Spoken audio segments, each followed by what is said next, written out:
உங்கள் புழை கடைத் தோட்டத்து வாவியுள் செங்கழு நீர் வாய் நெகுந்தாம்பல் வாய் கூம்பின காண் செங்கற்பொடிக் கூரை வெண்பர்த்தவத்தவர் தங்கள் திருக்கோயிற் சங்கிடுவான் போதந்தார் எங்களை முன்னம் எழுப்புவான் வாய் பேசும் நங்காய் எழுந்திராய் நாணாதாய் நாவுடையாய் செங்கொடு சக்கரம் ஏந்தும் தடக்கையன் பங்கயக் கண்ணானைப் பாடேலோர் ఎంబావాయ్.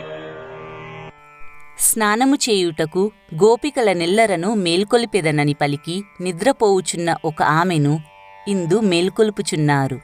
ఈ బాలికకు ఊరివారినందరినీ ఒక త్రాటిపై నడుపగల శక్తి కలదు. ఓ పరిపూర్ణురాలా, నీ పెరటిలో ఉన్న దిగుడుబావిలో